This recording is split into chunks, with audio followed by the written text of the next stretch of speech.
जी, अस्सलाम वालेकुम। व्यूअर्स आज बात करेंगे डेयरी फार्मिंग और पोल्ट्री फार्मिंग में ब्रीडर का क्या रोल है। दरअसल बहुत से लोग डेयरी फार्मिंग करते हैं, गोट फार्मिंग भी करते हैं और पोल्ट्री फार्मिंग भी करते हैं।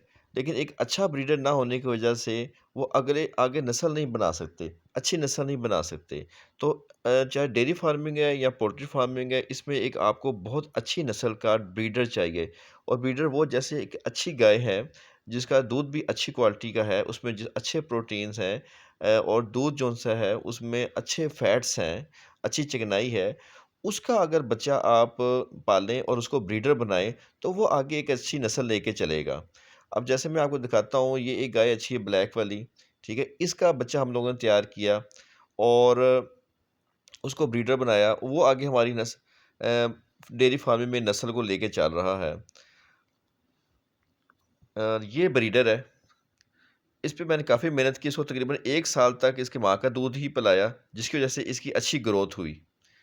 और ये अब हमारे फार्मिंग में अच्छा अफ़ज़ाइशी नस्ल कर रहा है। और इसके आगे बच्चे भी देख सकते हैं, ये भी 5 महीने का बच्चा है। शुरू में दिखाए थे वो तकरीबन डेढ़ महीने के बच्चे हैं। सबको आपको एक ही पैटर्न के बच्चे नज़र आएँगे और अच्छी नस्ल के बच्चे नज़र आएँगे। इसी जगह पोल्ट्री फार्मिंग में देखें, ये अच्छी किस्म के ब्रीडर रखे हैं हम लोगों ने, जैसे ये असील मुर्गा है, इस तरह देसी मुर्गियाँ। अब ये असील मुर्गा है, इसके साथ अगर ये देख लें तो इसकी ये फैमिली है। ये भी असील चूज़े हैं और ये असील मुर्गी है। तो अच्छी नस्ल अगर अपने फार्म पे लेके चलेंगे तो आपका फार्म भी तरक्की करेगा। ये भी असील चूज़े हैं, ये तोता चोंच वाले, बहुत वैल्यू इसकी। फिर देसी मुर्गे रखे हैं हम लोगों ने, मिस्री नहीं रखे। देसी मुर्गियाँ, देसी मुर्गे जौन से हैं, इनकी भी बड़ी डिमांड है।